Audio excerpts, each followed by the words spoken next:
When the sun came up, we could finally see the scope of the devastation. The Palisades fire alone, the most destructive fire in LA history. So why has this fire become so politicized? I don't know how you can't blame the existing government.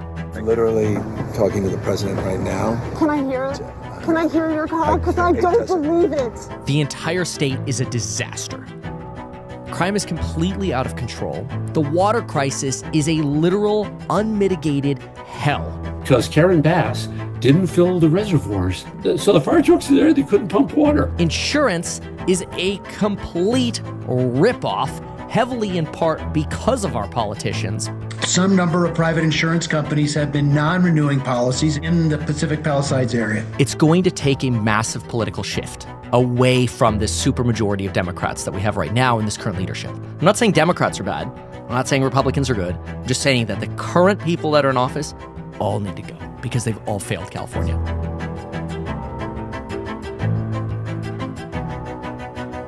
Kevin, thank you so much for coming on the Iced Coffee Hour. I really appreciate it. My pleasure. I feel like I've been here before. I think so. A few times. You've probably been our most recurring guest. That's amazing. Well, thanks for having me back. I appreciate it. Well, thank you for putting this together last minute. This is one of the episodes that we were not planning on posting at all.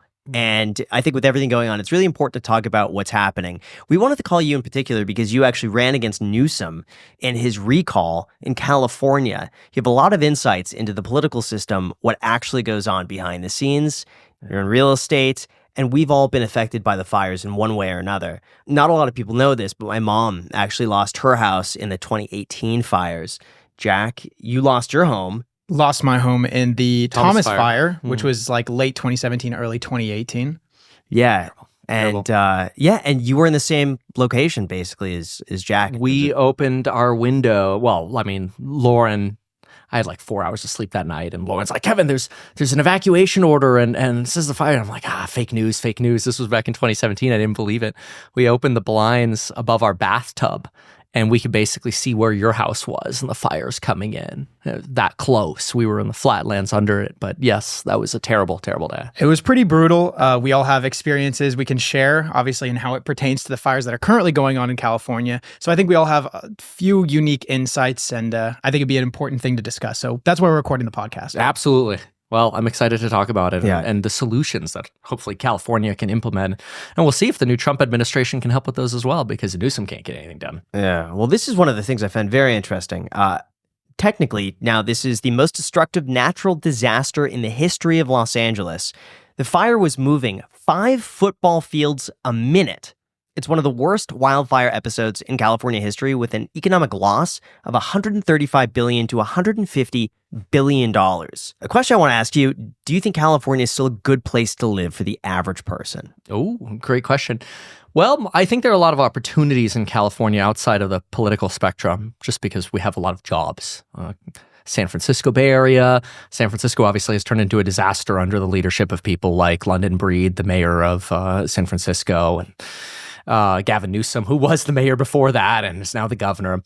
But a lot of jobs. A lot of jobs in the East Bay, a lot of jobs in farming, the San Joaquin Valley, a lot of jobs in Los Angeles, San Diego. So I think there's a lot of opportunity.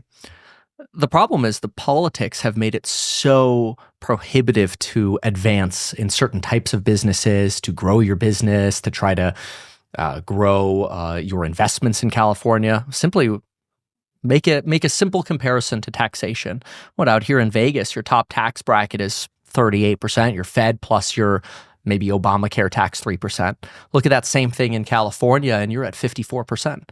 More than half of your money is going away to the government. So I think California is a great place to live if you can spend all of your money and not pay the taxes by expensing it all. Great way to do it, because then you get the benefits of California without paying the taxes. Or you probably want to live somewhere else. It's just gotten so challenging, especially with what you guys had to deal with in Santa Monica. It's so sad seeing what you had such a great video on what happened to 3rd Street Promenade, the before and after, businesses leaving because you can't do business. How are you supposed to start as an entrepreneur in California with the regulation, the red tape, the permitting, the fees that they want to take? I think Lyft is now suing San Francisco for overcharging them in taxes as a percentage of the revenues they were collecting. It's a cost prohibitive place to do business, but it is a great state, and one day it'll be fixed politically. It's just not there right now. And in terms of the regulatory environment, I remember when we were rebuilding on the lot that obviously our original house burned down on, it was so complicated and dragged out so long to rebuild the house that was burned down because of a lot of the failures of the city. Like, same thing happened where we had the Santa Ana winds. We had over 1,000 structures burned down in the Thomas fire. And on top of that, water pressure was basically gone. So a lot of the fire hydrants stopped working. People couldn't defend their homes. And so it was kind of a failure on that behalf as well. So it's like continually over time, California has consistently struggled. And it's hard to know who's to blame for all of this stuff. And Graham's actually done a ton of research, so he's pretty well educated in that. We're going to get into a lot of the misinformation, which I think should be pretty interesting. Yeah. What we'd like to know from you is, what do you think the outcome of something like this will be, the massive California wildfires that are going on right now? Yeah, well, a lot to unpackage there. So I think it's worth starting with the regulatory, because that's going to build into what the answer is. In some sense, you were not lucky to have your house burned down, but lucky to have the rebuilding process happen in Ventura, because even though Ventura is bad, Los Angeles and the Palisades is going to be way worse. I mean, there are now rumors, we don't know if they're true, circulating about potential attempts to rezone, and we can talk about that in the future, rezoning to more multifamily for the Palisades. We'll talk about that. But I do believe that between now and the long-term future, it'll be probably 5 years out, the Palisades will probably be one of the most beautiful places again, just like it was when you had the Palisades Village, which actually survived this fire. All of that will be rebuilt. All the homes, instead of being 60s, 70s, 80s homes, will be brand new homes. All the infrastructure will be brand new, and hopefully we'll be able to learn from the mistakes that helped contribute to this fire and prevent those in the future. But that's where we get into that regulation side, where I don't know if California can pull it off and prevent it again. Because let's talk about that Thomas fire and those fire hydrants not working. Why is it that in 2017, the state of California gets a heads up that, hey, when you have properties at elevation on a hillside, which we have a lot of hillside in California, fire hydrants might stop working. They might stop working because you don't have adequate water supply, or because the power goes off and the pumps stop working to pump water to those fire hydrants. Why is it that that 2017 lesson, where hydrants were going dry, didn't teach California that, oh my gosh, we should make sure hydrants never go dry again? If that could have been prevented for the Palisades fire and we actually would have had hydrants, maybe fewer homes would have been lost. Maybe fewer people would have died. I think we're at 10 deaths, but we expect that number to rise substantially. I mean, you just can't find all the people who have died yet, which is horrible. So that's where, in order to know where we go in the future and to sort of answer your question, it comes down to, what do you think Newsom can do? And what do you think the supermajority of Democrats can do in California? Well, I think the best answer is what they have been able to do over the last 10 years. Well, 10 years, we passed SB, I believe it was 148 or 149, to fund about $7.5 billion for 6 new reservoirs in California, for water reservoirs. So we'd have enough water to keep hydrants full and keep tanks full. As of 2021, not a single dime was spent on actually building them. And over the last 3 years, we finally gotten to where we have engineering approvals to build one of the reservoirs, and they might start construction in 2026 on it, and maybe it'll be done by 2032. So if you look at that, the answer to your question of what do I think will be done is more 2014, you funded it, to 2032, it's built, 18-year projects to maybe get more water and things done better. Now, I don't think it'll be that bad for people rebuilding their homes, but the point is, will California ever get around to fixing regulation, to fixing how our infrastructure is handled, preventing hydrants from going dry and reservoirs from emptying out? It's going to take a massive political shift away from this supermajority of Democrats that we have right now in this current leadership. I'm not saying Democrats are bad. I'm not saying Republicans are good. I'm just saying that the current people that are in office all need to go because they've all failed California. Some of that seems like a bit of a policy issue, that it takes that long to get something done. My worry is it's a bit like the LA freeways, where they build just enough for demand. So they'll anticipate demand 10 years from now, but it takes 20 years to get done. And then by the time it's done and they expand the freeways, it's still too small because the population has outpaced it. Could it be the same way with something like this, where they're anticipating something, but it's not going to be enough given that the fires are getting worse? Well, the problem is what's preventing these things from getting done right now, and a lot of that has to do with CEQA, the California Environmental Equality Act. Now, Reagan passed this in 1970, which is really interesting because Reagan was deemed to be a hero that people loved. I mean, I think he got the most electoral votes when he ran for president ever against Jimmy Carter. He had over 450 electoral votes, which is a crazy landslide. People say Trump won with a landslide in the low 300s of electoral votes, I think it was. But that was a landslide back then in 1980, and he was the governor of California first. But anyway, I think CEQA is a disaster because it allows anybody with any beneficial claim, either pro or con, to sue any developer of solar infrastructure, housing infrastructure, fire infrastructure, water infrastructure, schooling infrastructure, anything, transportation infrastructure, anything. You could sue and basically tie up any project in court until it's litigated, which, let's put it this way. Right now, in certain counties, if you evict somebody, you win, okay? You slam dunk an eviction against a tenant. You could sit in court waiting for your eviction notice, basically, to get signed off on for months because the courts are so backlogged. So you could win, the tenant is still there, but the courts sit on it for months, signing the final order because they're so backlogged. Okay, so that's for what should be a slam dunk case, an eviction, which is supposed to take 3 weeks. Yeah. Turns into 3 months, 4 months because they're so backlogged. Now try that with environmental litigation where you have experts from all angles on, fish, on wildlife, on salmon, on trout, on the Delta Smelt, on noise, on air pollution, on air quality, on environmental rights, on that person's legacy shed that's historic. All of that comes into play. Now, Newsom and Democrats signed a law, again, it was either SB 149 or 148, one of those, that allows the CEQA litigation process to be shortened to no more than 270 days, only for projects that Newsom signs off on. So now what you've actually done is you've made the governor of California even more powerful, where he's control of the whole Democratic legislature. And now his signature can approve which projects get the shortcut for CEQA. So the amount of power that the Democratic machine has, I don't even get me started with the media control they have out here, but the power that they have is unmatched. They are the most powerful political body, I would argue, in the world, because there's no counterbalancing force. And it's ironic, and I'll stop talking for a moment, but it's ironic that now you have this media talk about Democrats saying, well, it's if Republicans weren't standing in the way of climate change, we could have done something.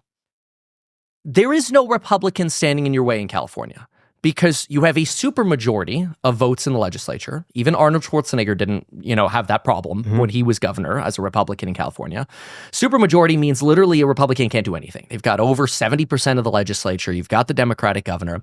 So Democrats are 100% and entirely at fault for whatever happens in the political process because there is nothing a Republican can do to balance it out in California. So why has this fire become so politicized? Why has it become a left versus right issue? Well, I mean, everything becomes a left versus right issue, right? I mean, look, do I think that if tomorrow we had all Republicans in charge, this would flip? Not necessarily, unless they actually fulfilled the promises. I mean, every politician makes promises, but when I ran for governor against Newsom, one of mine was that we were going to build a water pipeline to make sure that our rivers, like the Colorado River especially, were always full of water, so our reservoirs don't go dry. Like the Santa Ynez Reservoir, which is vertically and physically north and up, the Palisades, 117 million gallon reservoir that's bone dry because of a crack in the concrete that politically nobody was able to get around to fix. Which again is sad, and there should be no excuse for because you have full control of the process. So it blows my mind because the Palisades were fed with 3 tanks of water, 1 million gallons each. Yeah, there was so much demand which drained those tanks, but they could have been replenished by a reservoir with 117 million gallons, 30 to 40 times the capacity of those tanks. But it was bone dry before this fire because of, again, mismanagement by a political atmosphere. So why does an issue become politicized? Well, I mean, social media helps, but I actually think it's a good thing because the more politicized this becomes, the more attention comes to the problem, and hopefully it drives change. But mass shootings get politicized too. And then the question is, what ends up happening? Do we ever spend a dime more on mental health? It worries me that it seems like politicians are really just trying to sling crap at each other. Of course. And they're using this as a way to make themselves look better. Absolutely. I mean, that's like the job of a politician is just to get reelected, in my opinion. I feel like so much of me is like, every politician should only be allowed, forget about term limits. You get one term.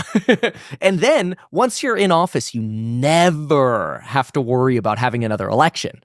Well, now all of a sudden stuff could get done. So Gavin Newsom in 2021, when Biden took over, said, oh, this is great. Biden has taken over. He's on video saying this at a press conference. Biden has taken over. We can now work in coordination with the Biden administration and finally conduct land management, forest management, wildfire prevention work. We could do it all because we're all working in unison. We have a Democratic legislature in California. We've got the Democratic governorship, but now we've got a Democratic Congress and presidency at the federal level. Nothing can stand in our way of solving wildfires in California. Except they did nothing. Except cut the budget for Cal Fire, for the LA County Fire Department. Because when budget complaints come up, their pet projects don't get killed, like the high-speed rail to nowhere, or homeless prevention, which we spend, $6 for every $1 on homeless prevention that we spend for fires. So again, to clarify that, $6 goes to homelessness, $1 goes to fires. Yet the homeless problem is, people would argue, worse than ever before, but a different topic. So I don't know how you can't blame the existing government. I don't care who they are, Democrats, Green Party, liberals, Republicans. I don't care who it is. Whoever's in office right now sucks. That's my opinion. The fact that, the Department of Water and Power lady earns $751,000 as a salary. Yeah. $751,000 salary to a tractor from private work, yet can't keep the reservoir filled. Now, what do you say to people who say that this was simply a perfect storm where you have brush that broke out after 15 years of a drought, you had 2 years of excessive rain. A lot of shrubbery grew from that. And then you had, after that, another 2 years of drought. A lot of that shrubbery died off. You have a perfect storm of record Santa Ana winds happening at the same time as something sparks up in somebody's backyard, starts a fire that, like, even if the reservoir were filled, a lot of people say that wouldn't have made a difference. That even if we had the water that we needed, when it's moving 5 football fields, what was it? Was it some amount of football fields per It's crazy. Those are in the high fast. gusts. Yes. Right. Yep. And on top of that, also at winds that speed, I heard that you also can't have the air support. No. Because they would just go, it would be way too dangerous. And on top of that, you see videos of people with their hoses trying to put out fires. And it's like, exactly. It's like, okay, 5 football fields a minute. At what point can you say, and this is a super unpopular opinion because it's a nuanced opinion and people on the left want to point at people on the right and people on the right want to point at people on the left. And I have the answer for it. But at what point can you just be like, look, like this was a crazy calamity, a natural disaster in the same way that Florida has them on occasion. And it's like, you can't really stop a hurricane that well, I feel like. Or a massive earthquake. Or a massive earthquake. It kind of is just something that happens. Sure. What do you think? Well, let's break it down. So California has always had fires for thousands of years, to where plants in California, like California lilacs, manzanitas, these plants have evolved to thrive through fires. That's how we know California has just always been on fire, right? And the way they really work is that the plants expect to burn down. They've evolutionarily, evolved to survive in their root systems, and they sprout back up. And now they can actually flourish because there's no competition for resources on top of now all burned land. It was actually kind of brilliant. These plants, it's like, yes, burn everything down, kill all my friends and enemies. They started the fire. Exactly. Yeah, they start the fire. It's the lilacs. So we know that fires have always occurred. Okay, so what's different? Well, obviously, we're going to talk climate change as well. But one of the things to think about is when fires always happen, what do? Well, they destroy all of the dry brush that's there. And in history, fires have always occurred. They burn the brush, the fires go away. Well, people don't lose their lives because there are no humans yet at this point, right? Okay, so what's different now? Well, every low wind fire that we have is just a brush fire and we put it out. So we actually firefight the vast majority of the natural fires that occur that would do the land clearing for us. So now what's happening is all of that unburned fuel, the dead brush that you're talking about, stays all over California because nobody's doing nature's job of the smaller burns, which we, as humans now, we call controlled burns. So, Berkeley, I love using them as a reference. I got into Berkeley. I never went to Berkeley, though. But Berkeley, obviously a left-leaning institution, they are big fans of controlled burns because they work. You low wind days, when you have the water and the staff in place, you pick an area, you torch all the brush, and you burn it all down to the ground. You do what nature used to do naturally. Where do we practice that? Like in California? And do they just like completely avoid or ignore that in Southern California, like in LA area? Oh, yeah. It's not, nobody likes controlled burns in their areas because, it's going to affect the air quality. This is why you want to do it on low wind days. They don't fund for it. That's probably the biggest factor is they don't fund for it because Cal Fire does controlled burns. And we also want to remember that the vast majority of land in California is owned by the federal government, the federal parks. But again, these controlled burns need to happen in the Palisades, but you have to have the political appetite as well to actually do that. And you don't want to go to the Palisades village and, what's that? There's a fire over there. It's a controlled burn. We kind of have to get used to that. But this all leads to your question of why do we have these mega fires? Well, in part, it's because of all the fuel that's there. Yes, California's fire season has gotten longer. California has gotten drier, and the east winds, Santa Ana winds, the Diablo winds, they have gotten stronger over time. So whether we can attribute that to just the natural evolution of climate or human-caused climate change, it could be either of them. We don't know the answer with certainty. But to say that, climate change is absolutely what is making the fires worse confuses that. Well, we have actually interrupted the natural clearing process, and by not clearing out dead brush or doing what the Getty did, we increase the likelihood of worse fires.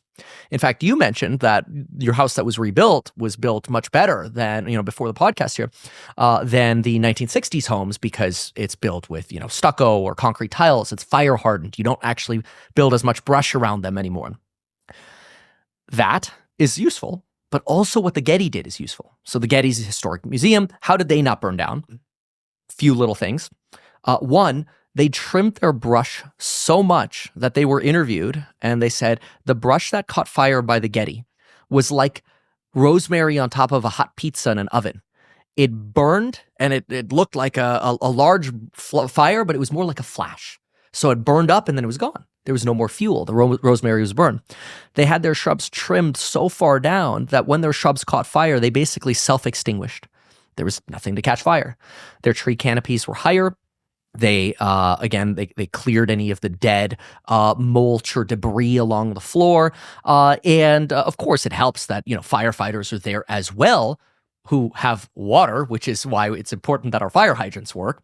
But all of these things together actually saved the Getty despite those 200-mile-an-hour gusts, which are really bad. You're right. You're not aerial dropping in those winds. Some luck probably plays into that as well. But when you put those things together, it goes, okay, interesting.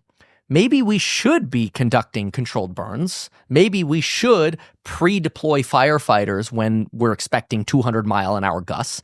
And maybe we should crisis test our water infrastructure and actually spend the money to make sure our hydrants don't go empty, that we have backup generators to pump fire hydrants.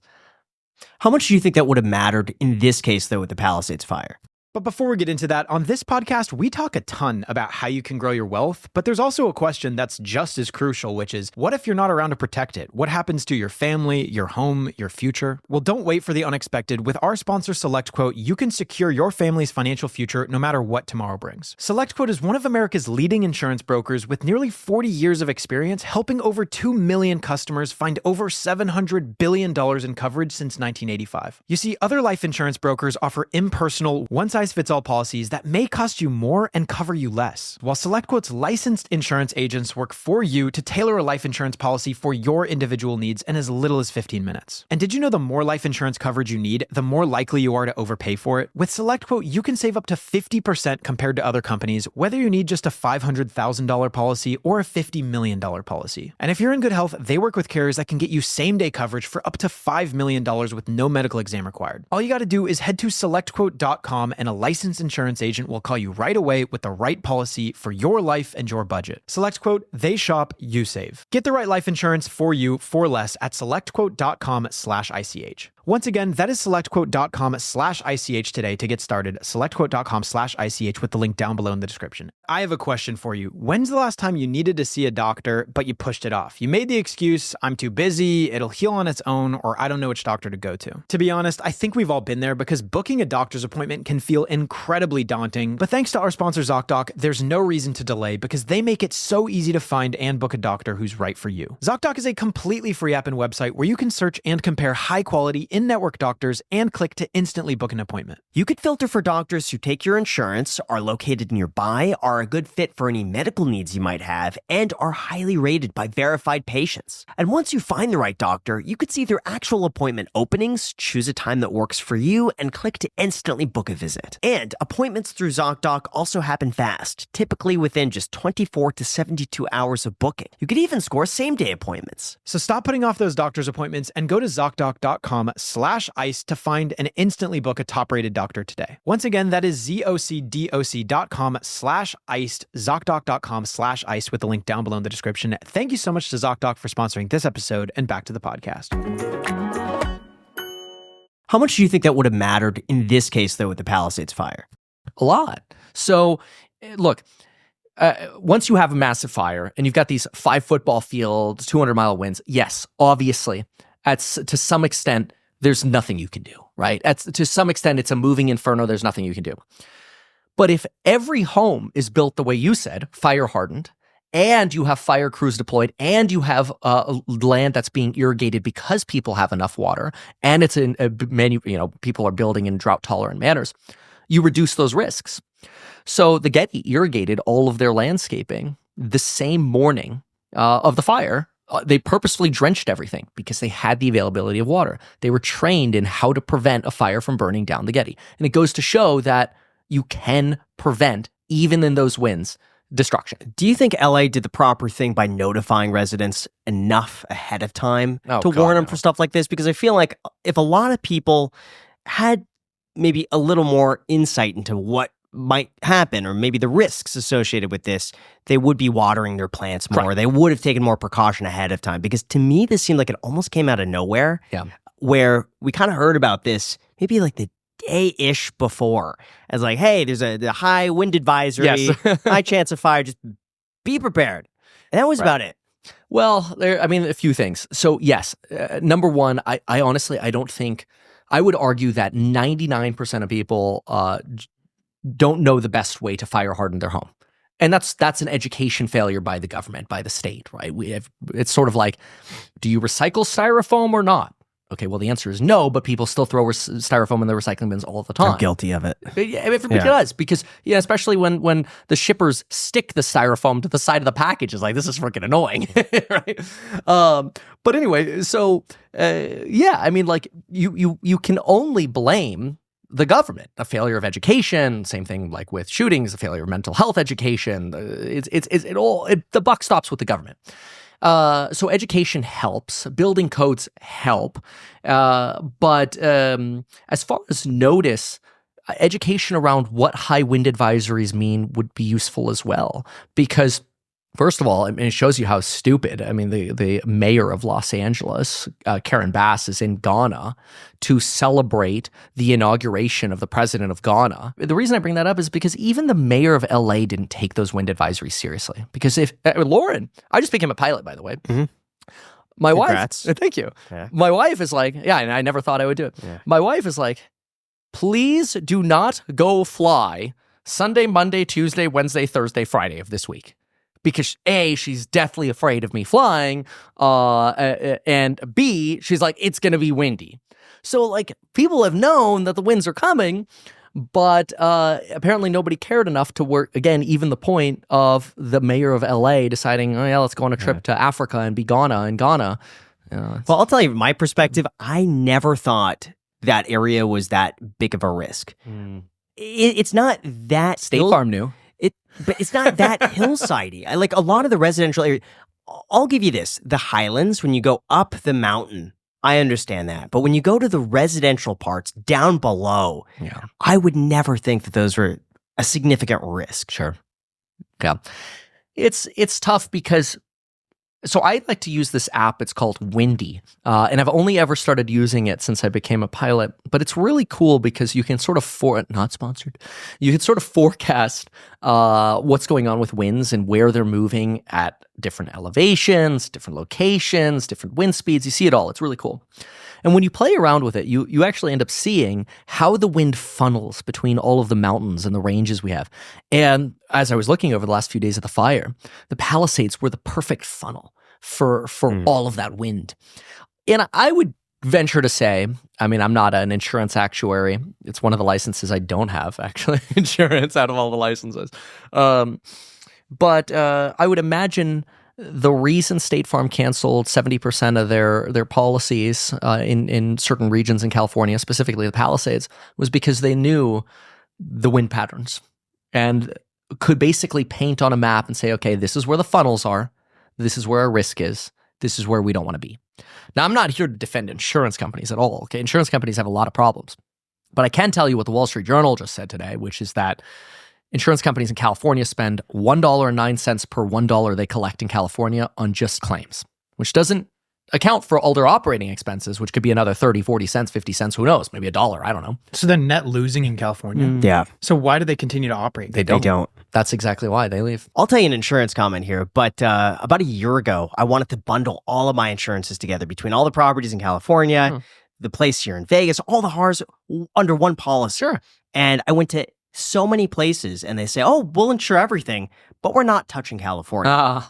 And I was like, okay, because this had never happened before. So I started calling other companies just to shop around, just to get an idea. Am I paying a fair rate? No one is writing new policies.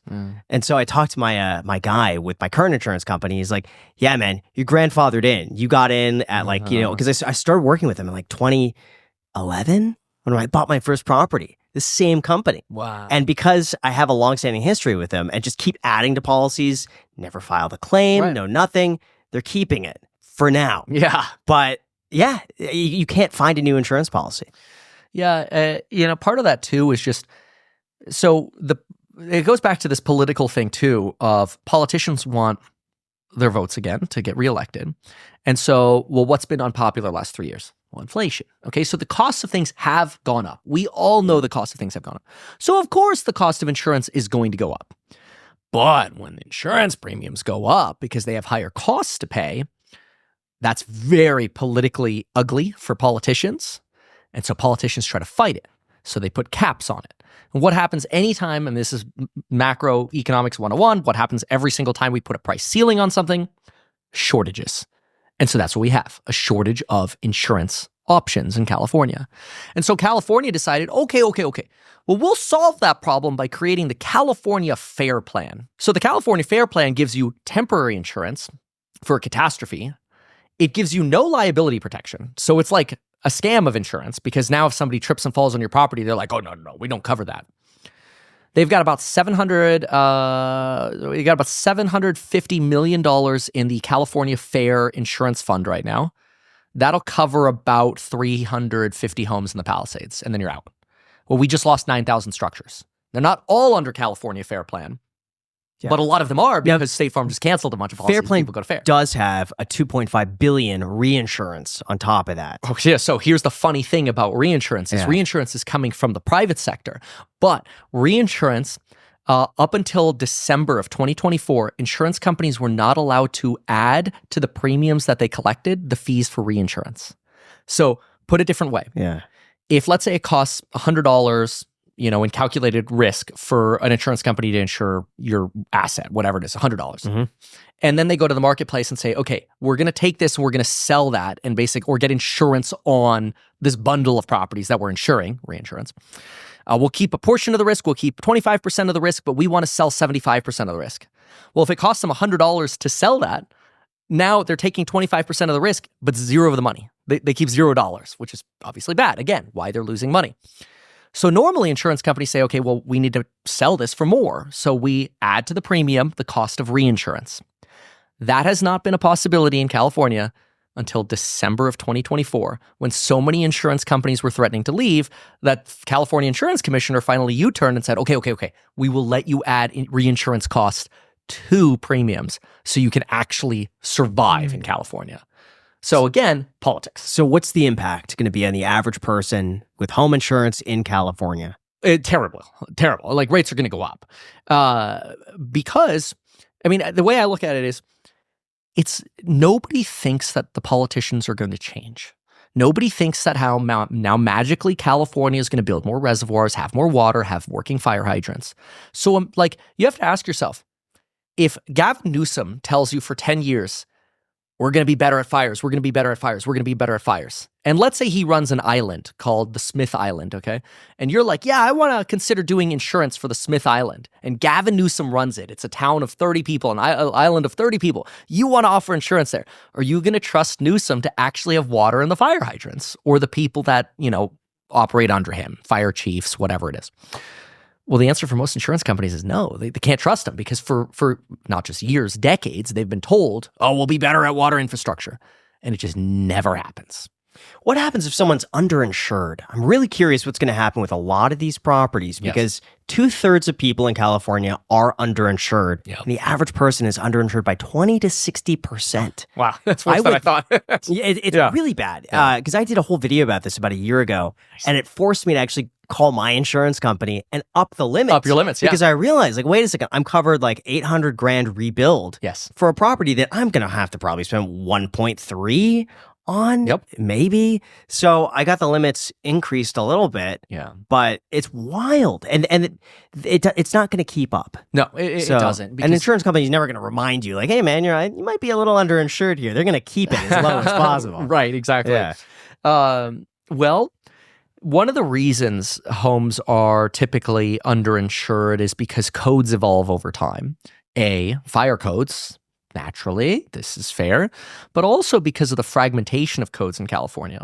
So when I ran for governor of California, I said we should have one building code for the entire state.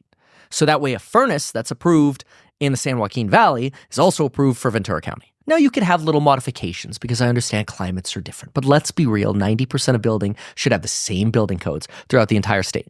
We could have little different paint schemes and designs or whatever, but simplify the building code. Once you simplify the building code, it's easier for contractors to bid and actuaries to evaluate their risk because they're not dealing with, this has to meet this city and then that county's overlay and blah, blah, blah. It's a disaster. So fire codes are one, also earthquake codes. A lot of the homes that were rebuilt in California or in Ventura County, they had to build in expensive earthquake retrofit pylons for new construction, especially on fill lots that were rebuilt after the fires. And people spent $400,000 on pylons for a $1 million build that they were only insured on up to $600K because now they have $400,000 of pylons that they have to build, which was never underwritten in the first place. Again, because the standards change for every city and every county, and nobody tells you, hey, by the way, if you ever have to rebuild your house, these codes just all changed, and it's going to be a lot more expensive. So that's one of the reasons people are underinsured.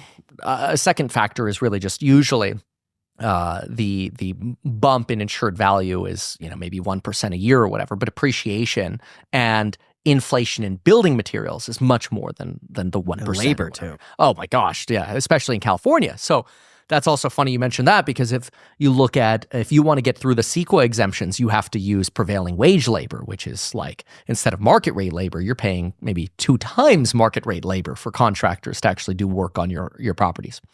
And I'm not saying that people shouldn't be paid what they're worth, especially with their skill sets and all that. Just saying, insurance companies look at that, oh my gosh, we have to get through CEQA and the prevailing wages and all these scattered building codes. Of course it doesn't make sense to do business in California. Now, I'm not saying insurance companies don't suck. They definitely suck because they leave a lot of people hanging at the worst times in their lives. But frankly, I think a lot of that starts with the political environment and the failures of Gavin Newsom, local county officials, local political appointees, and so on. So what does someone do if their home is underinsured, though? Let's say they lose their home in this sort of case. What happens if they have a lot that's valued at $2.5 million, but they have $600,000 worth of structure? Coverage. Yeah, they can't rebuild. Unfortunately, most of them sell.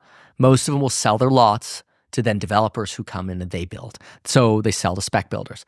What I've found that lot owners will do is they'll kind of get together in like consortiums almost. They'll be like, none of us are going to sell unless we all sell for a higher price. So you see that. And so usually what happens is land developers, they try to get in early before people start connecting with each other. And developers, I guarantee you, developers are already calling. Everybody, every on address. Twitter are posting already. Oh, They've already got offers. Oh, on yeah. the lots. Oh, for sure. Yeah. Oh, yeah. Because the earlier they start this process to buy these lots, the better deal they're going to get. Because let's be real, this real estate, and I'm talking about the land, not the structures, this is some of the most valuable real estate in the world. Understand fires suck and they can happen again, but people want to live there. It's the best weather in the world. You have the best proximity to jobs. You have the Los Angeles International Airport minutes away from the Palisades. Like that, all the celebrities live there. That is the place for wealth and living. And so it will get rebuilt and it will be beautiful. So that land is very, very valuable, but it's just going to suck because a lot of people who live there now, they might get forced out because they're underinsured. They can't afford the difference. And they'll end up having to. Yeah, that's a nuance that I think a lot of people are missing when it comes to exactly that. Is they think, oh, it's all these rich people. They have the money. Like, let's not feel sorry for them. Not But everyone. I know so many people whose parents have bought their house there in like the 1980s. Generational. And they spent maybe $300,000, $200,000 on the house, but they've kept it ever since. They've owned it the entire time. So now it's paid off. Sure, it might be worth $4 million on paper, but they didn't have that money. I mean, it never existed. They were living in the home. They never expected that. Right. So now they get their underinsured payout of, say, $600K to rebuild their home, and then they've got a $2 million lot. They've got to pay off whatever loans that they have. They might never live in the Palisades again. It's really sad. How long do you think it's going to take to actually rebuild all of that area in LA? Because I know specifically with the Thomas Fire in Ventura, our house took about 3.5 years to build. And a lot of the insurance companies, the kind of standard rate is that they'll float you for temporary rent. Not for that long. 2 years. Exactly. 2 years is how much they'll do. And very, very few people, especially if 10,000 plus structures are burned down, every contractor is going to be spread thin. They're going to be like trying to work multiple sites at one time. You have all these subcontractors that are going to be busy. All of the permitting process, like that's going to be super, super busy.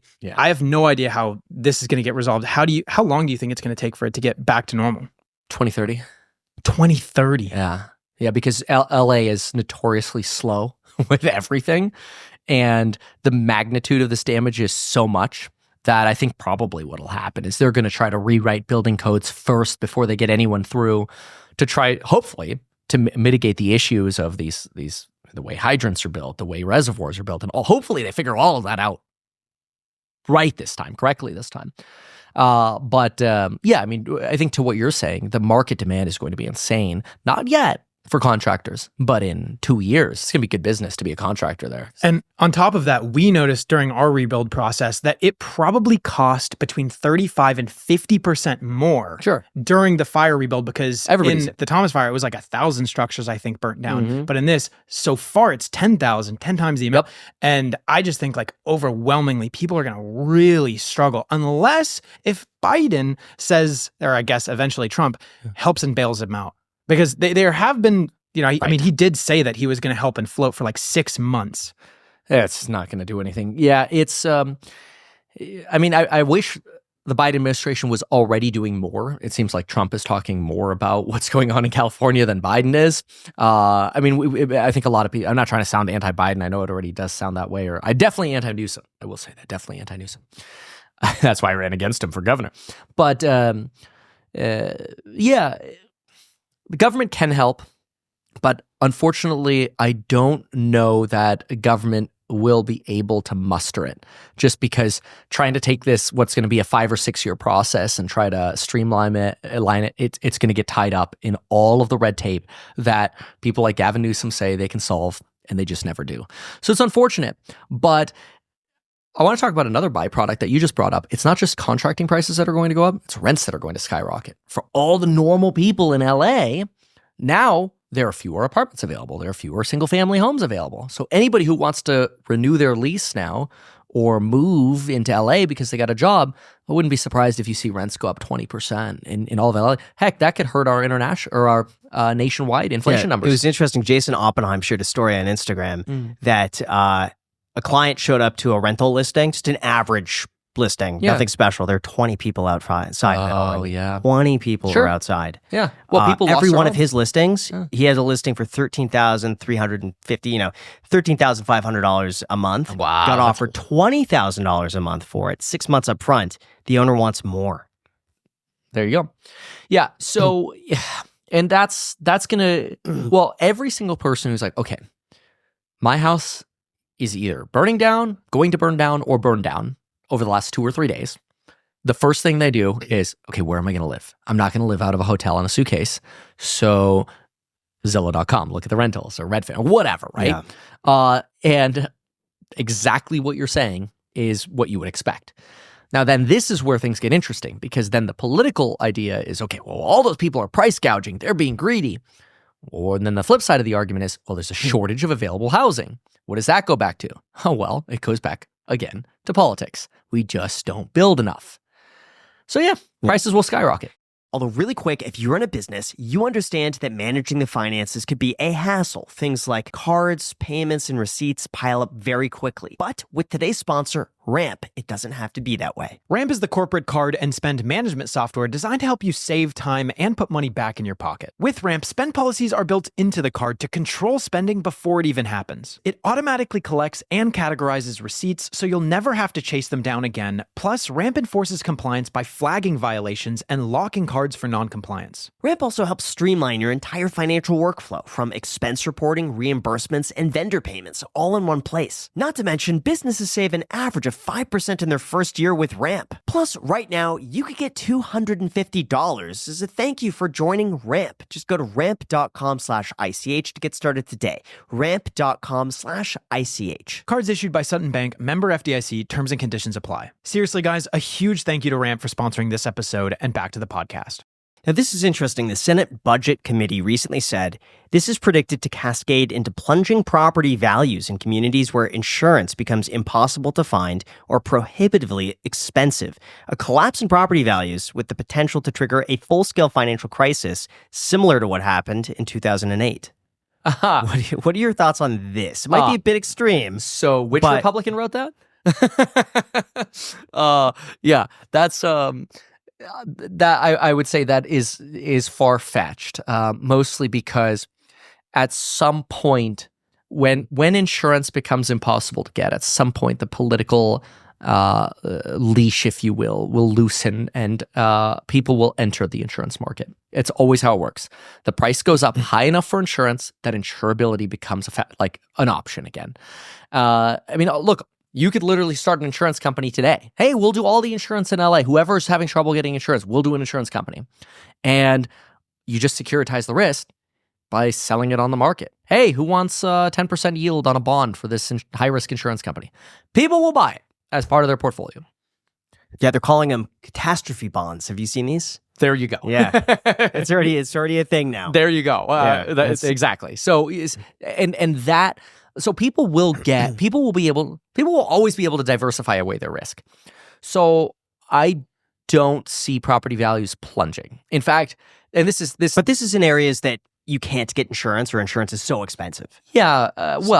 Some of those areas like the coastline of Malibu, those are, $10, $20 million homes, sometimes even more.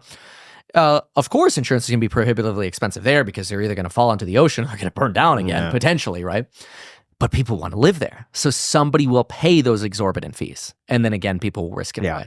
Well, this also says many residents of the Pacific Palisades are reporting that they had no property insurance because insurance companies no longer provide coverage for real estate in the highly priced and high-risk areas. Right. Yeah, because even the California Fair Plan has a limit of how much they'll cover. I think it's $3 million per home is the limit that they'll cover. Some of those homes are $8 million homes.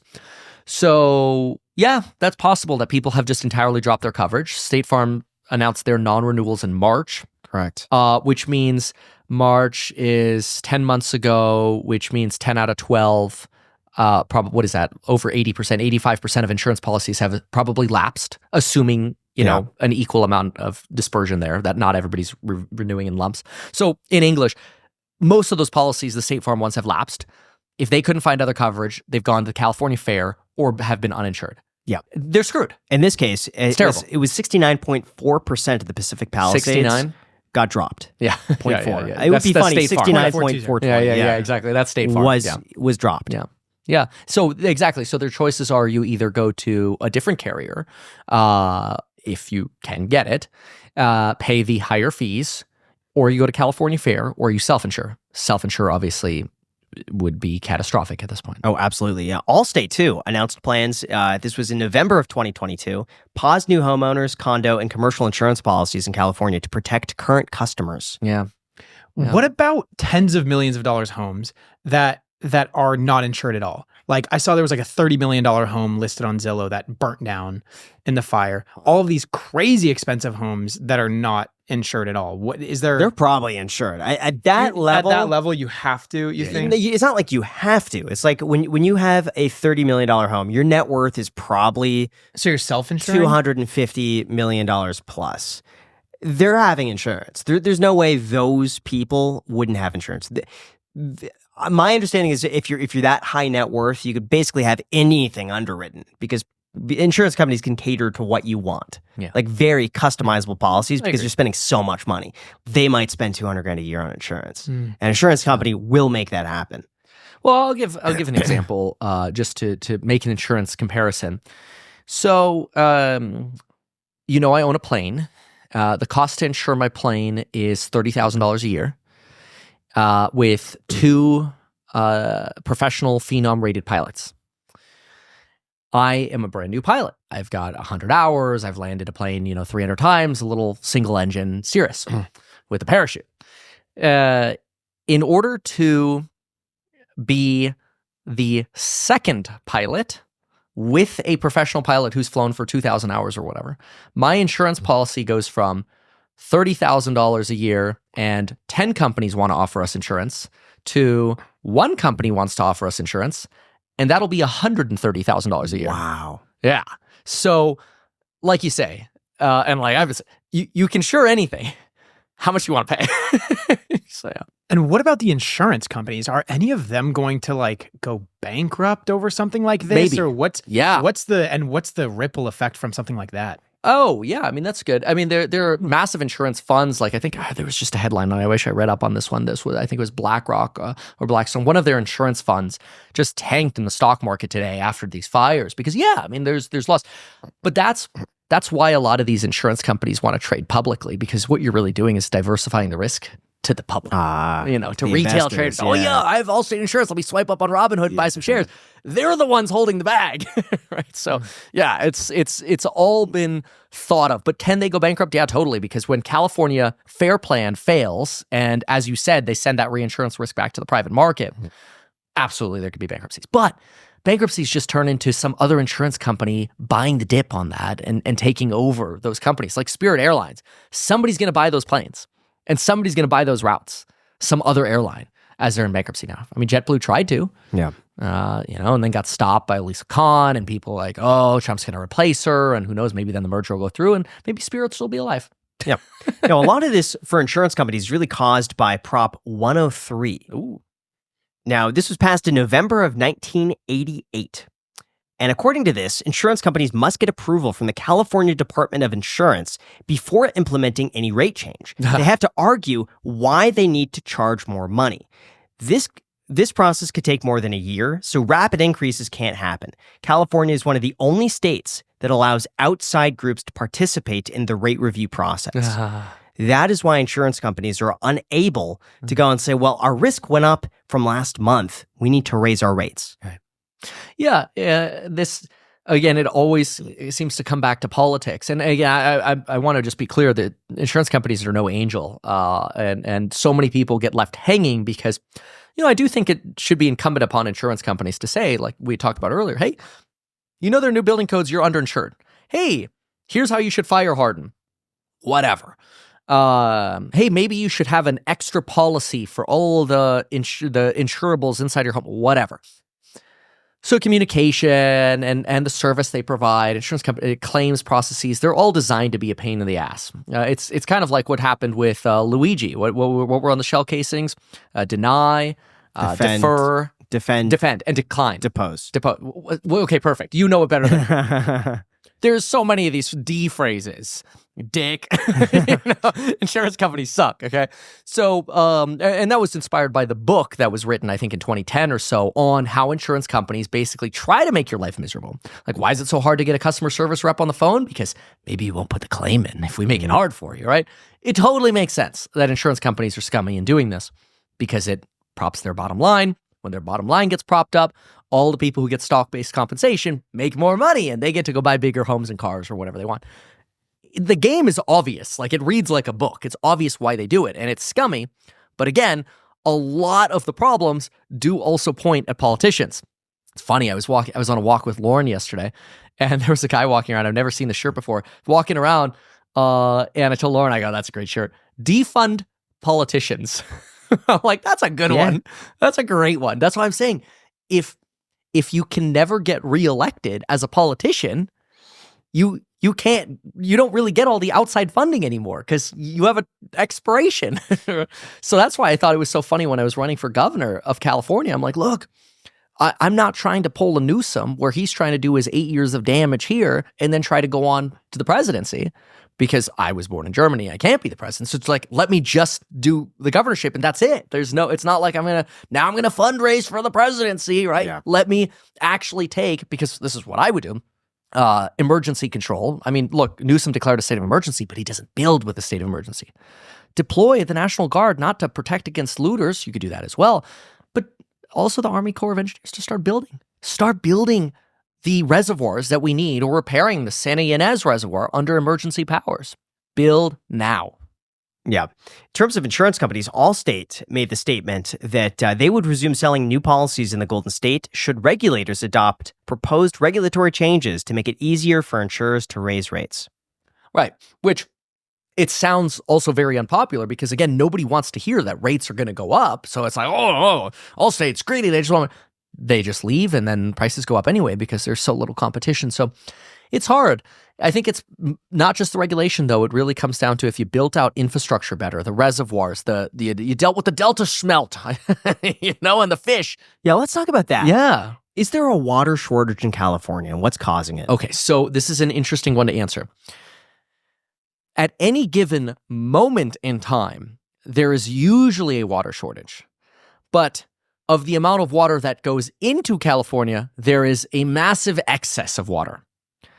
That's because when the snow melts or when it rains off the Sierra Nevadas, the snow melts and the water comes down, or when it rains, most of it just washes into the ocean. This is why Donald Trump argues, California is diverting all their water into the ocean. Well, not quite, Donald. The water naturally flows into the ocean because if you look at a topography map, we have a lot of mountains and it just makes sense. Water goes downhill and into the ocean. That's just the natural flow of it. So it's not California on purpose dumping it into the ocean. It just naturally all goes into the ocean. It follows the San Joaquin River, the Sacramento River. They come together in a delta and they just flush out into the ocean. That's just geography. Okay, but what is California not doing?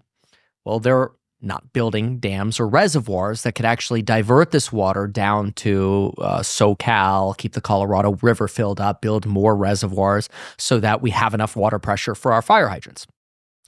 California, specifically Gavin Newsom, have actually bragged about closing down dams and bragged about how, yay, now we have more of a salmon population. And so really what they've done is they've bowed to environmentalists who say, well, the steelhead trout population or the Delta Smelt or the salmon populations have declined because of damming or rivers. And the byproduct of this, because every action has a reaction, the byproduct of this, the externality is houses burn down in SoCal because we don't have enough water in fire hydrants. It's also partly because people actually steal water from our fire hydrants and California doesn't do anything about it. What do you mean people steal water? Have you heard about the marijuana farms? Oh, yeah, they pop up and they just take water from the fire hydrants. Mm-hmm. No, explain to me this. Yeah, so they're basically you could just drive up to a fire hydrant with a water truck. People have private water trucks and they just steal water. They fill up their water trucks, and then they drive them to their illegal marijuana farms often, and they irrigate all their crop with the water they stole from the fire hydrants.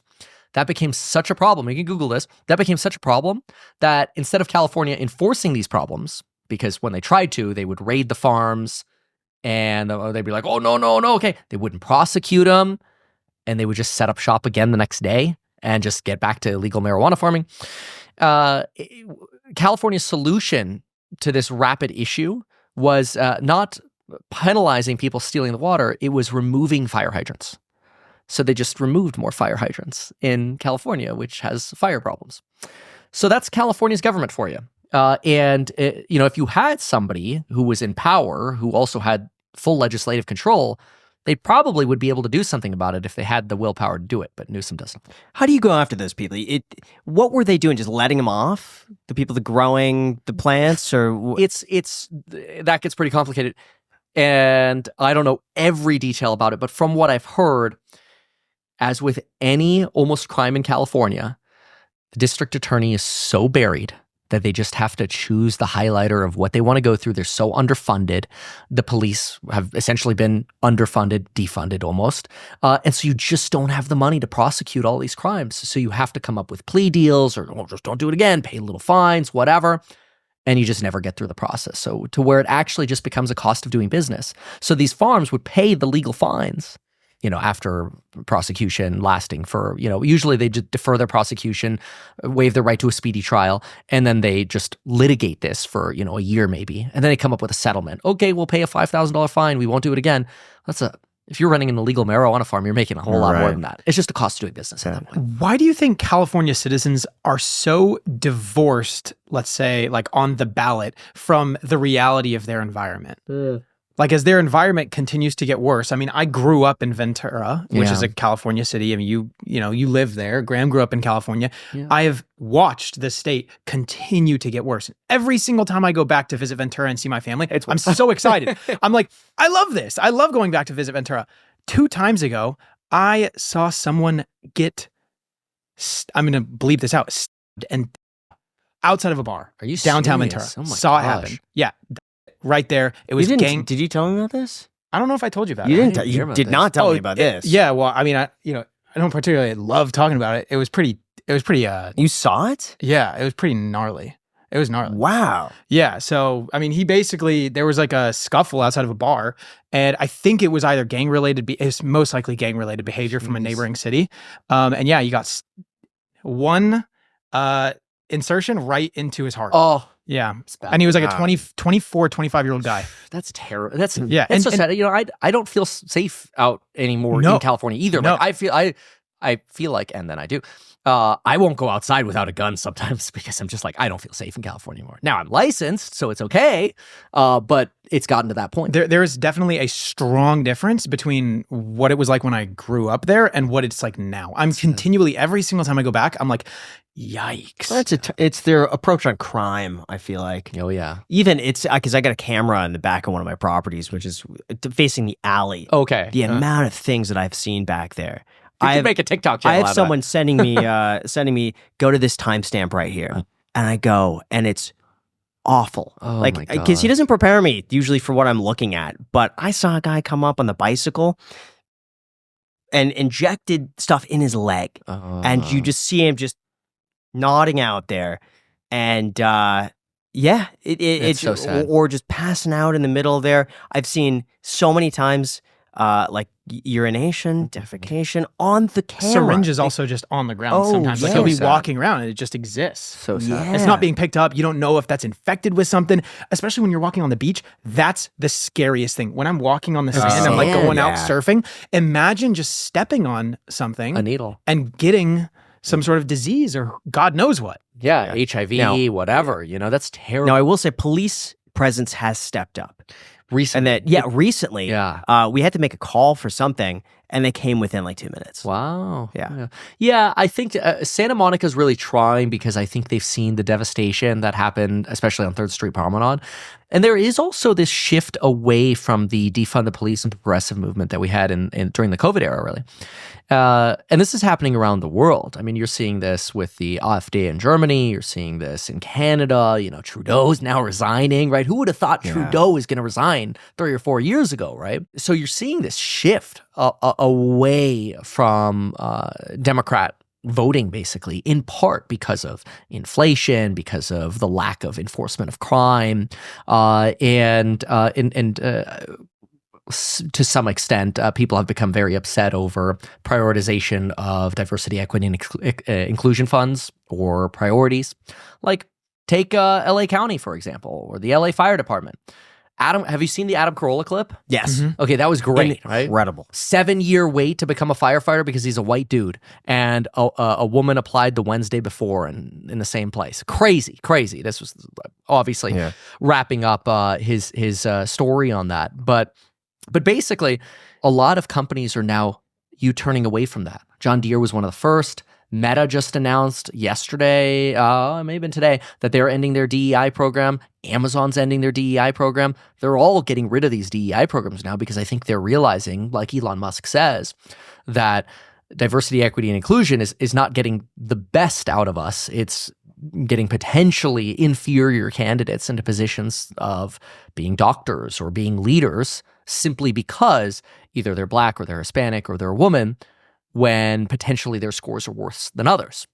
Now, I talked to Lauren about this, and she's like, well, the reason they do this is because, if let's say you grew up underprivileged or you were discriminated against in an inner city or whatever as a young Black person in a school that was underfunded, it's hard for you to compete with somebody who's going to a, prestigious high school in a very expensive area. So it makes sense why they do it. But the resolution we came to, which is the same one that I ran on when I ran for governor, is, well, then fix those schools. The problem is, how is that politically popular? To fund and make all the schools great and actually prioritize our funding for schools when it's going to take 20 years for those benefits to come out or longer. Yeah. You fix elementary schools in inner cities now or any underprivileged schools throughout the entire state. The politicians might not even be alive anymore who funded those schools and improved the schools of the state. So they don't care. So what do you think are some of the main things that are holding California back right now? Water, crime, development, the impedance to being able to build in California, and schooling, mental health. These should be no-brainer apolitical issues that a government with all the power in the world should be able to solve. Yet they don't. And why do you think that people still continue to vote a certain way in the environment that is continually getting worse? Well, part of it is the existing government's power over the media in California. Most Californians, I would argue, aren't on X every day. They're turning on their local news, their KTLA, their Fox LA or whatever, their KCRA in Sacramento, whatever. They're turning on their local news stations, and who knows? This could be wrong, but this is what I was told by an anchor who's still on TV today in California. He asked me never to tell who he is, which is fair. And he sat down with me at a coffee shop during the election. He said, Kevin, there are times that we look at what we are told to say and we want to scream at the script because we know it's a lie. But we have to do it because otherwise our reporters won't get invited back into the Newsom press briefing. And we have to be there to cover it. Otherwise, people will go to a different news station. If we don't get invited in, we don't get the coverage of their grand new plan. So really, you don't get exposure to the problems in California through the mainstream television. And I'm not talking about nationwide, CNN, Fox, MSNBC, all of the local stations. I think it's bad, the censorship we saw with the Twitter files or at Meta. The same thing is happening at every single news station throughout the entire state. I mean, Mark Zuckerberg was just talking on Joe Rogan about how as soon as they started saying no to the Biden administration, that they weren't going to remove certain posts, they started getting a bunch of agency inquiries and lawsuits against Meta. Well, imagine getting sued if you're a small local TV or radio station in California by the governor. you're screwed. After I ran for governor, we joke that the Department of Financial Protection and Innovation came after me conveniently right after the election for a fundraising video that I made when I was running for governor, saying, "Oh, you were collecting donations while talking about stocks. You were giving unlicensed financial advice." Basically extorted me for $5,000, just fine, their settlement number or whatever. But we think that specific election video was targeted to send a message that we will come after you if you are a political noise or a fly in our ointment, if you will. What other impediments did you come across when you were running for the opposition? Oh, yeah. Well, I mean, a lot. I think the most interesting was that the Democratic regime during the recall election, which was a very unique election, it's an election where you have a two-parted ballot. One is, do you want to recall Gavin Newsom, yes or no? If Gavin Newsom is recalled, whom should be the replacement? Or who should be your replacement? And the Democratic strategy was, we are not going to allow any candidate to get any airtime in pretty much any debates or coverage or whatever, although I was in one debate. Thanks, KCRA. But we will give no credence to any other Democrat. The Democratic Party would not support any other potential contender against Newsom because their thesis was, we're going to defeat the recall, vote no on the recall, literally leave the second part of the ballot blank. So the thesis, the democracy aspect of the Democratic Party of California is, leave half the ballot blank because we're going to win anyway. That's a huge impediment right there. So what does that mean? Well, that meant when I was running for governor, I couldn't get any Democratic campaign staff. So even though I was running as a Democrat to replace Newsom, and my pitch was a JFK-style, reasonable Democrat, even though that was my pitch, I couldn't get any Democratic campaign staff, lawyers, donation platforms, marketing platforms, couldn't get anything. I had to hire Republicans who wanted to fight Newsom to help staff my campaign because I couldn't get Democrats, because they all said, well, we will never be able to get another Democratic job if we work for you. So that's an example. Wow. What about the Delta Smelt? Back to the water issues. Yeah. Well, Berkeley has a piece on this. I don't know so much about the Delta Smelt, but I do know that Berkeley says you can conduct what's called hatch and release, not to be confused with catch and release, like catch and release illegal immigrants or catch and release fish, go fishing. This is hatch and release, where you actually just in a lab or whatever, you hatch a bunch of Delta Smelt and you're like, here you go. And you replenish the populations. What happens with the Delta Smelt is when you build a dam or you divert water and there's not enough water flow coming into the delta, the argument is that you're killing fish populations. But look, every action has a reaction. So yes, in nature, when something changes, or even when a geography naturally shifts, when there's an earthquake and a new river is formed, well, duh, some habitats are going to get destroyed, but others will be created. It's not like the new rivers or canals or whatever that are formed are all of a sudden going to be devoid of fish or wildlife or whatever. But because a species that is deemed endangered, the Delta Smelt, or a protected species, environmentalists have been able to fight and drag on litigation that prevents the establishment of basins, canals, or dams to enable more water flow to Southern California, which then enhances wildfire risk in Southern California or reduces wildfire mitigation. And hence, we get Los Angeles basically burning down because of a fish that we could hatch and release.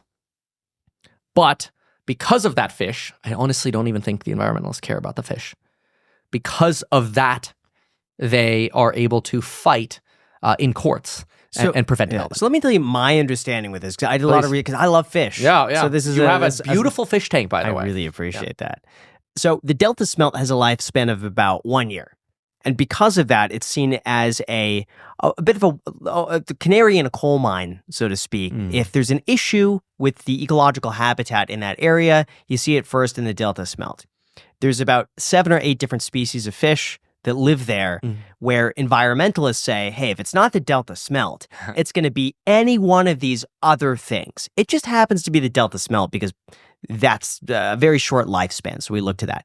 What's interesting about the Delta Smelt is that it thrives with a salinity of 0.2, basically. So it's when the fresh water mixes with salt water. It's got to be just the right combination for this fish to live.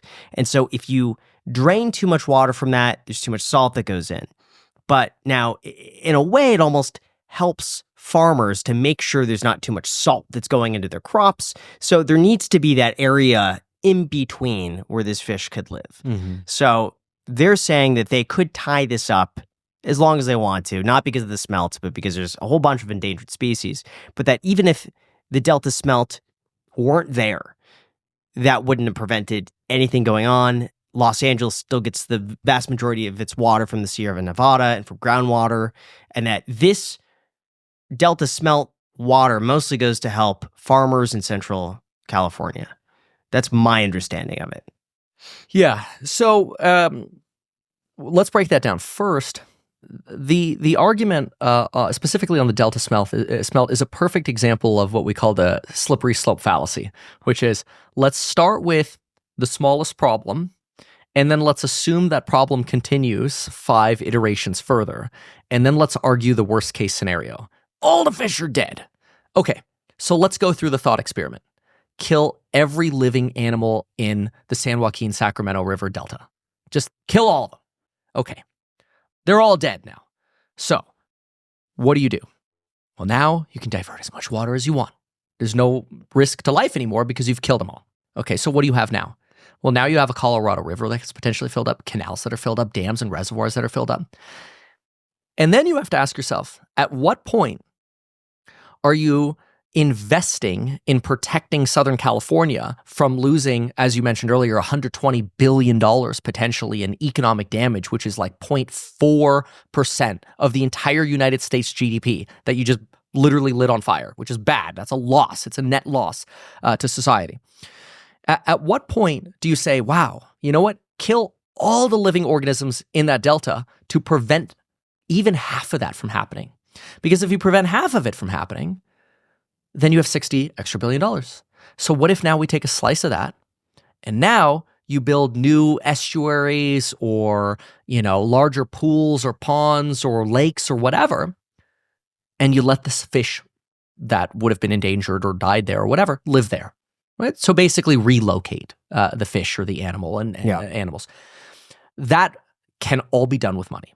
And that's to say that a small investment into water infrastructure can save hundreds of billions of dollars, as we're seeing now, but it could also save human lives. That's really important too. So unfortunately, the desire for saving these fish, which we can save in another way, as the liberal institution Berkeley says, we can save the Delta Smelt in another way. There is no shortage, by the way, of salmon, okay? We can save salmon in another way. Then we should really start thinking about bettering California's infrastructure and saving lives and saving hundreds of billions. Now, with the Delta Smelt, separate from that, I do find it interesting that they do surveys and they see how many smelt are in this area. The last time they did the survey, they could only find one. Oh, wow. Yeah. And so regardless of this, it seems like rising temperatures are killing them off. And so either way, it's kind of like feeble, Well, that's the thing. If I was going to say they live 1 year, they die from. But that's a good point. That's a really good point. But that's how they become an indicator species for the entire area because of such a short lifespan. Yeah. You know very quickly if something's up, and that affects everything else. So it could balloon from that to other fish, to other salmon, to other birds, to eat the fish, to like this. Well, which is where the argument is that at some point you have to make the decision at what point is hundreds of billions of dollars of harm to GDP, which we could reinvest to saving more fish lives and human lives and property, right? Yeah. Where's the balance there? It's just a prioritization. Well, so far it seems like for California, the balance is if something goes extinct because of human life, it's California's responsibility to at least keep the lineage going. And so you do have some of these fish and some of these insects and things like this that are still going in captivity. Sure. And fine. Great. If that could save lives, give them a paradise. Give them the bigliest, largest paradise pool reservoir ever, all for the Delta Smelt. They could have the greatest population ever in the world. Build a museum around the Delta Smelt. There's so much that money can do to solve these issues. But unfortunately, I mean, look, regarding indicator species, it's very interesting. There's a reason we use mice for drug discovery and research, because obviously if a rat is going to get cancer from pumping them up with 10 times the normal human dose of a certain drug, well, then maybe there's a risk of cancer in a human, or at least once you spread it out over population, a higher incidence of cancer by using a certain drug.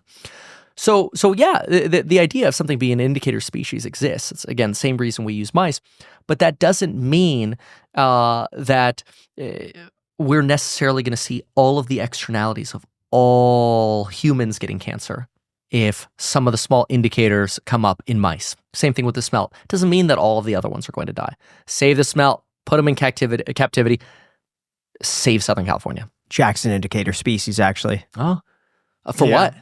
For plenty of things. Okay. For stocks, Yeah. Jack's the indicator. Okay. I am an indicator. Like the pro indicator or the inverse indicator? Inverse. Yeah. Just let me know if you want something to go up or down, and I'll just do the opposite. Yeah, okay, well, there you go. Just the Jim Cramer effect. I've had my Jim Cramer moments. You know? We have actually had, not the greatest market recently, and I did increase my auto invest pretty heavily. It was the day Jack was like, I invested a lump sum in the market. That day, it went down. But there was also a very specific stock, I'm not going to name it, Jack, that Jack bought into because it was like on the up and up. Quantum. How's that doing? No. Yeah, it completely plummeted. And this was maybe within the past few weeks. And it's this is a okay. random- It wasn't a lot. Usually the heavier I buy, the more it, goes down. But this one, fortunately, I didn't put in a lot. It's still going down pretty heavily though. Yeah, it's okay. I mean, Jack, could you pass me a Magic Mind? You may. Yeah. Kevin, have you tried these before? Oh, no. You don't That's why you got 3. I am not an indicator. Have you had these? Is there alcohol in it? I don't drink anymore. Did you hear that? There's I'm at like 3 months of no drinking. You don't drink, period? I haven't had a single drink since September 20th. Yeah, I knew this. I didn't know that. Yeah, I think it's fantastic. How do you feel? No, there's no alcohol. It's just it's like a. And Graham loves these. They have like a tiny little Matcha tiny green little tea. burst of Yeah, caffeine. I worked at Jamba Juice. People would come in for these matcha shots. I always thought it was so disgusting, but I'll take it. No. I'll take your mystery magic mind. They sent us a whole bunch of these. They sponsored the podcast. And I like them a lot. They help with focus, attention. Fine. Cheers to your sponsor. Oh, I already... I love some people that say the taste is not their favorite. I love it. So I sip on it. Yeah, Graham, when we go on our like work trips, he always likes a little caffeine burst like midday. I take these on trips. He'll bring them and like try to slide me magic minds like throughout the day. It'll be like 4 or 5 p.m. We'll be like on some random flight going somewhere. He's like, hey man, take a magic local. mind. Yeah. They're local. I mean, yeah. I love them. Yeah, I take them with me on trips because I could put them in my backpack and TSA doesn't give me any issues with them because it's under the liquid limit. Nice. Yeah, 2 fluid ounces. That's hilarious. So sometimes if I can't get a coffee in the morning or something like this, I'll drink a Magic Mind. Yeah, organic olive oil in there too. See, that's brilliant. It's really actually good. not that bad. So, but yeah, I mean, you were asking. Sponsor the podcast, so thank you, Magic Mind. Yeah, man. I mean, I'd rather have this than shots of tequila. I always used to be 2 shots of tequila. Always. It was crazy. It was like daily. And I thought that was normal. Wait, when? Yeah. Like time when of the day? throughout the day? 4 o'clock. And what would that do for you? All my anxiety would go away. What were you anxious about? Don't know. But it turns out when I stopped drinking, all my anxiety went away. Yeah. People told me it was coffee or caffeine that was creating anxiety. But I think what happened was I got used to using alcohol as the medicine. So that way, like every day around 4 o'clock, I'd get anxious because I was waiting for my medicine. I don't know if that's true, but that's what it felt like for me. And you do 2 shots tequila, you just go back to back and then you'd feel better? Back to back, man. That's like one little swig. So, okay, this is... So would you enjoy it or is it more just like... Oh, no, I looked forward to it. You like the flavor? No, it tastes like ass. No, tequila sucks, but I didn't care because to me, it was like my medicine was what I thought. And it just made you feel like emotionally, like more mental clarity. No, it just took the anxiety away. Less mental clarity, actually. Yeah, probably become an idiot. Probably 2 shots for you wouldn't like 2 shots for me, I'd be on the floor. Oh, But I'm guessing for you is just like Then just it was- enough to take the edge off. so I could do 2 shots, and then we would always play games like, oh, who would breathalyze the most? It'd be like 2.5, or what is it? 0.025. yeah, 2. Yeah, dead. That's dead. Yeah. No, see, I don't even remember the measures anymore. It was breathalyze the most? yeah. No, it was. I'm telling you, it was bad. It would probably be like. I think to hit the limit, I'd probably be 5 or 6. I mean, then you're pooped. It was just bad. But it became so normal for me. It was normalized for me, and it all started with anxiety. Which I started having anxiety when I went to college. I'd get like lumps in my throat and pain in my chest, and went to cardiologist, ear, nose, and throat specialist. Like I thought I was dying of cancer. And the guy's like, no, man, you're just stressed out. You're anxious. I'm like, okay, got it. Stressed, anxious. Oh, alcohol. Cure. And it started as early as that, as early as college, where you'd start maybe taking like a shot or 2 per day. It was wine back then, but yeah, kind of gross over time. Wine was the age. So then what made you then realize that you should wean off of alcohol and that could actually like be the solution? I didn't. I was just, I think what happened is you get enough you hit enough occasions in your life where you're like, man, I don't remember what happened last night. What did I say? Did I offend someone? Did I do something stupid? And then like you're going around to the people you were with and like, was I okay last night? Did I say something stupid? You get enough moments like that where you're like, oh man, this is dumb. And so then, yeah, the last one that did it for me was going to Napa. When you go to Napa, for drinking, you go drink all day. What happened in Napa? I don't remember. Really? No. So, but yeah, The whole trip? I mean, it like I guess what I remember of it is like you know those memes where people like they're like, oh, look at my kids, and they open up this like book of it, and all the pictures come out of their wallet, the dad wallet, which I have a dad wallet now too, which is kind of funny. But that's kind of what it feels like for like somebody's playing a slideshow. That's kind of the slideshow of the trip. Well, I appreciate your transparency. That's cool to hear. I'm happy that it's been working out well for you. I've been seeing a lot of stuff online. Tons of different people, like Brian Johnson, the guy who's optimizing for like longevity. Oh yeah, he says he's never gonna die. Well, as long like he's a smart guy. Like I'll lend him some credit there. But a lot of other people that are like the fitness health guys, like I think Huberman also might agree with this, that you should never have alcohol. Oh, I it's didn't like know a that. poison. Yeah. Oh, they just say like it only ever does bad things. And some people argue that 1 glass of red wine per night is like, it's a good thing. I think the data now shows that it's not. Don't quote me on it, but my general sentiment is it's not a good thing to be drinking a whole lot. Yeah, there's a new study every day. It tells you something's good, something's bad. True. But you're right. That is the sentiment lately, and people are like, oh, there's resveratrol, antioxidants in it. Yeah, well, there's antioxidants in a handful of blueberries too. But yeah, I think it's a personal thing. Like, I don't blame anybody for drinking. I wish I could just have 1 or 2 drinks and feel good. But for me, I don't feel anything for 1 or 2 drinks. So I'm like, let me just see how long I can go without drinking. So that's where I am right now. Interesting. Yeah, I'm not saying I'm never going to drink again, but for right now, I've seen good benefits from it, and I feel more productive too because I'm not like crashing with anxiety at 4 anymore. I actually feel like I can get more stuff done. So kind of crazy. Yeah, I could learn more about Delta Smelt. Yeah, and how to beat Gavin Newsom. In terms of Rick Caruso, why do you think he lost? Republican.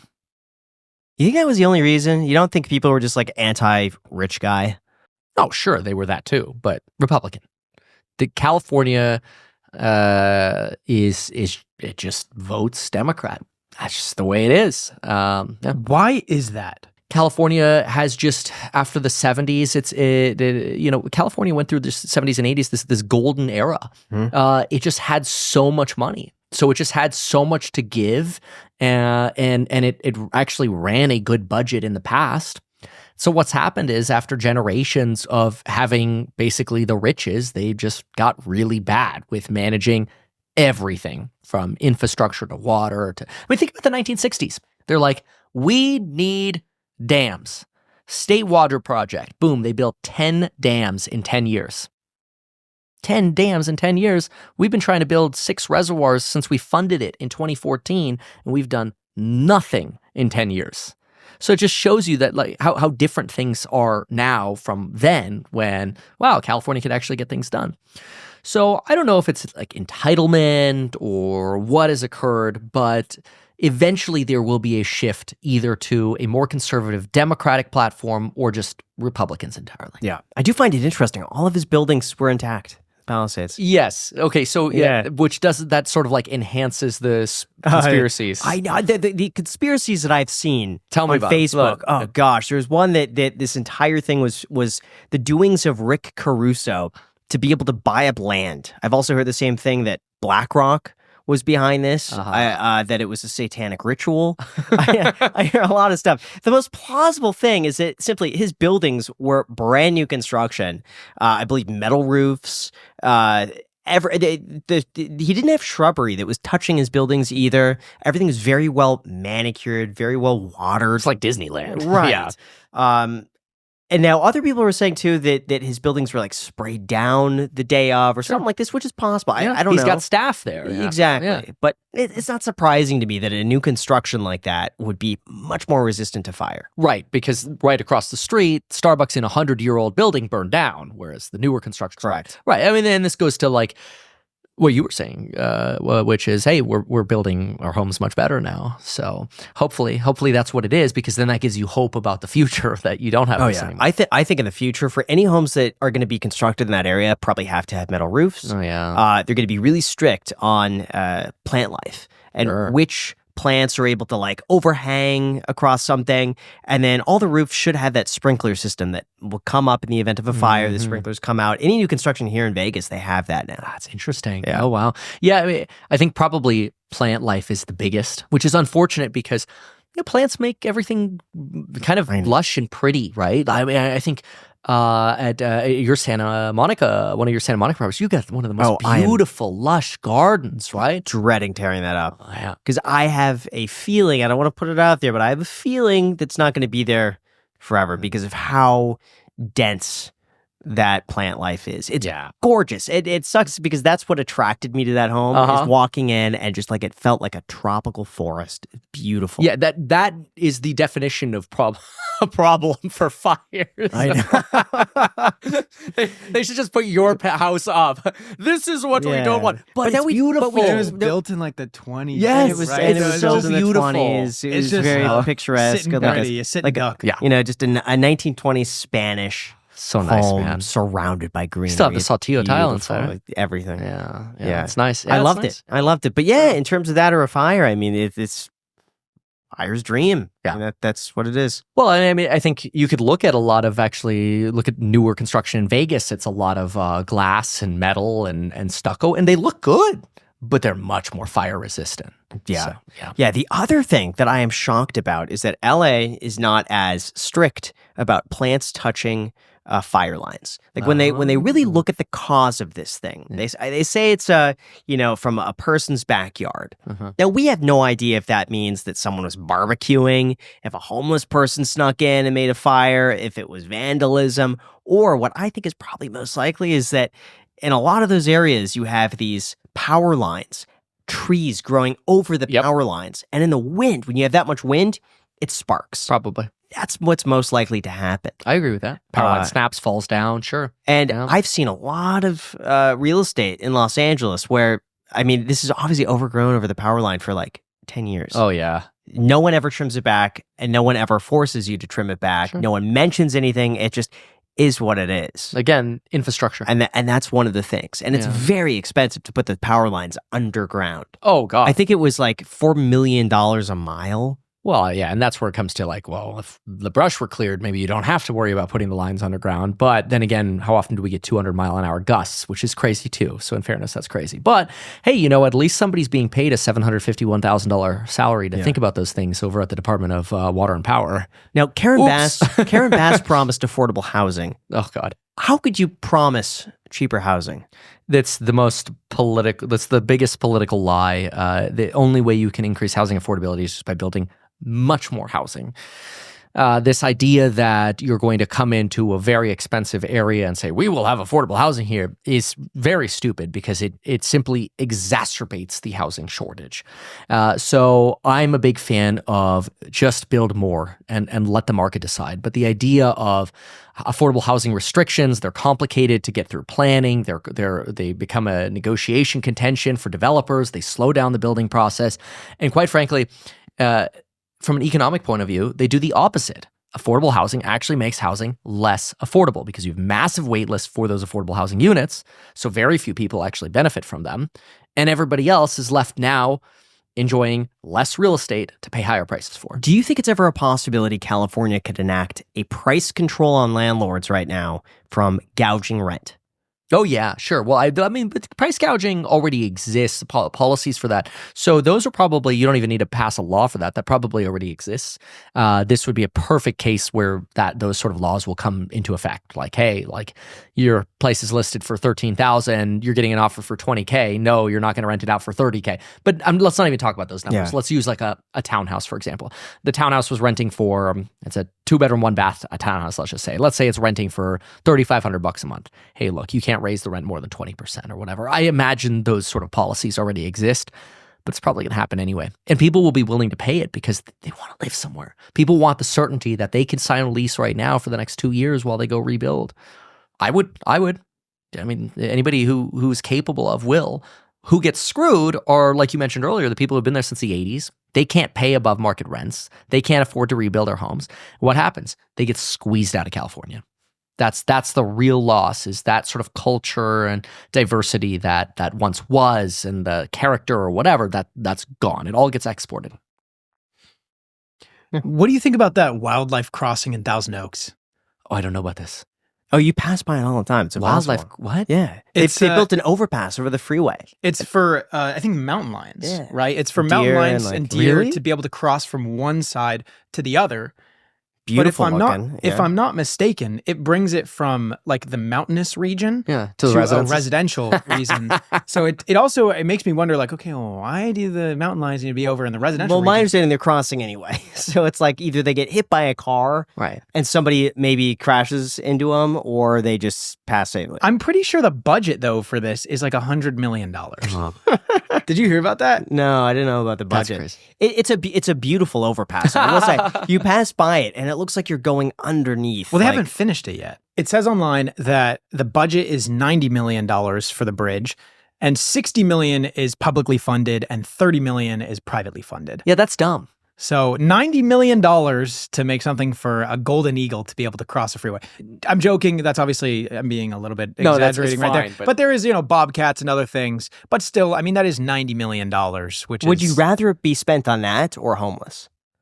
Well, if it actually went to solve the homeless issue, that. But the problem is they have a long track record of allocating funds to that and nothing being done. Right. And I know you know a lot about this because you talk about like Yeah. these shelters that are built and they're just sitting vacant. It's a disaster. While they're still paying like the lease. I think one of the things that you find in California is very much about feel-good policies. In fact, Germany did this as well. Germany was building, you can look this up, Germans spent over $20 million building bike paths in Ecuador for climate change. So these are, I just call them like the feel-good pet projects that politicians get to put their names on. But again, they do that so they could get reelected. The whole premise of, look at this beautiful park I built or whatever, this is why when you see those 1,500-page bills and they have all the pet projects in them, politicians put their names on it so they can get reelected. It's always to get reelected. You need Doge in California. You need somebody to implement Doge C, Doge California or the California Doge, and just rip this budget to shreds and start over. Vivek always tells us, he says, start at the bottom and add in what you need, as opposed to starting at the top and cutting what you don't need. Just reverse the order. Like, this might sound unpopular, but I was looking at the budget of San Francisco, and if I remember correctly, the budget of the libraries alone in San Francisco could probably solve the entire homeless problem in San Francisco. And I'm not saying we don't need libraries and books, but we are also in a digital age where it makes me wonder how much we could reallocate resources and actually solve real problems that are killing people needles on the ground, people getting stabbed, crime, safety, like actual life issues, while not losing the context of books and research and reading, which we can do digitally now. And so the prioritization of the government budget in California is what the ultimate problem is of all of it. But it's not even the prioritization, but it's also just how effective they use their dollar. Oh, like of course. $1 for that library. I'm sure they could do both at the same time. Yeah, that's if they just also like were a little bit more conservative with their tight with their wallet. Sure. I mean, it's the argument of the what was it? It was the this just came up. It was the $150 Boeing military contractor soap dispenser. Why? Oh, yeah. Why is the U.S. military paying $150 for a commercial soap dispenser in a Boeing plane for the military when it's available in the commercial market for $5? Or the $2 million public bathroom that was put, I think, in like San Francisco or New York, something like that. It's endless. Yeah. It is endless waste and spending, and usually it's because the person making the purchasing decisions gets taken to dinner by a lobbyist, gets handshake, gets gifts. They get a new toaster that shows up at their door, whatever. Or their wife gets tickets to whatever, the Broadway show or whatever. And we're going to write them in because we're going to do them a favor. Did you get approached by any lobbyists when you were running for governor? Oh, no. And why is that? Because they didn't want to seem like traitors to the incumbent? Well, I think there are a few potential reasons. I think that's probably the biggest reason is okay, nobody support the competing Dems against Newsom. That's probably the biggest reason. But there's also a chance that they're like, oh man, if we go talk to Kevin, he can make a YouTube video about us. Oh, that's funny. Yeah. That's funny. Yeah. Which I would do. They were right. They were right. Got it. Okay, I think that's pretty good. Yeah, I mean, we kind of hit everything. Yeah, we were kind of spitballing with this one, guys. So forgive us, obviously, if any of the information's inaccurate. I'm going to do my best in fact checking. This episode is also incredibly fast turnover, so I'm basically going to devote my entire life tomorrow to editing this entire thing, Thank you, making it look good for you guys. We're doing our best out here, trying to report the news. Yeah. Thank you, Kevin. Really appreciate my pleasure. it. We'll have community notes in the comments section where people can community know everything we said. Fact check us I'm down curious below. to read it because I profess to know everything, and I don't think anybody knows everything. But it's healthy to have that discussion about it, and so the comment section will be very entertaining. Yeah. Well, thank you. Comment guys about the so Delta much. Smelt. Yeah, please. Let us know what you think. Let us down know. below. Make sure to hit the like button, subscribe. Kevin will link to your info down below in the description. Also, I'm going to do some research and find some really good funds that you guys can contribute to for victims of the California wildfires. We will be leaving those links down below, top lines of the description. If you're interested in helping, that would be absolutely incredible. Thank you guys for watching. Till next time. See ya.